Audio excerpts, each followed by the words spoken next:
உங்க விருப்பப்படி life partner கிடைக்கணும்னா கீழ இருக்கிற லிங்கை கிளிக் பண்ணுங்க. உடனடியா ஃப்ரீயா ரெஜிஸ்டர் பண்ணுங்க.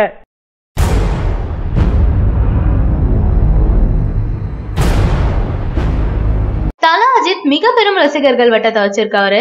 இவர் நடிப்புல இந்த பொங்கலுக்கு விஸ்வாசம் படம் திரைக்கு வர இருக்கு. இந்த நிலையில சூப்பர் ஸ்டாரின் பேட்ட படமும் இதே நாள்ல வருவது விஸ்வாசம் படத்திற்கு பின்னடைவு என்று கருதினாங்க.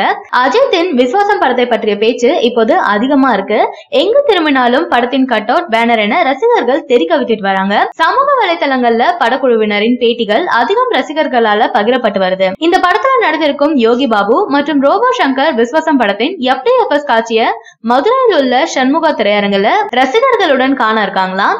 ஆனா தமிழகம் முழுவதும் பேட்டையை விட விஸ்வாசத்திற்கே அதிக திரையரங்குகள் கிடைத்திருக்கு. அதிலும் சேலம், மதுரை, திருநெல்வேலி, நாகர்கோவில், வேலூர், திருவண்ணாமலை என பல பகுதிகளில் விஸ்வாசம் படத்திற்கு தான் அதிக தியேட்டர்கள் கிடைச்சிருக்கு.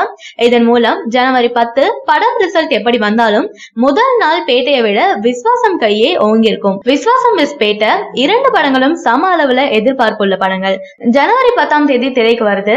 இந்த இருவரில் முதல் இடத்தை பிடிக்க போவது யார் என்பது இன்னமும் கேள்விக்குறியா இருக்கு.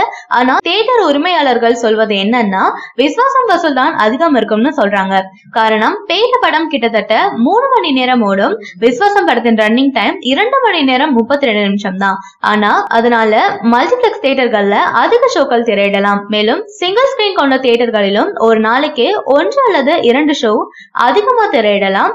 அதனால விஸ்வாசம் படத்தின் வசூல் அதிகம் இருக்கும் என தியேட்டர் உரிமையாளர்கள் கூறிட்டு வராங்க. சரியான நபரை உங்கள் வாழ்க்கை துணையாக தேர்ந்தெடுக்க தமிழகத்தின் நம்பர் 1 சேவை மையத்தை அணுகவும். Free registration. ஒவ்வொரு கம்யூனிட்டிலையும் பல ஆயிரக்கணக்கான சாய்ஸஸ். உங்களுடைய ஜோடி பொருத்தமும் ஜாதக பொருத்தமும் துல்லியமாக பார்க்கலாம். உங்க விருப்பப்படி லைஃப் பார்ட்னர் கிடைக்கணும்னா கீழ இருக்கிற லிங்கை கிளிக் பண்ணுங்க. உடனடியா ஃப்ரீயா ரெஜிஸ்டர் பண்ணுங்க.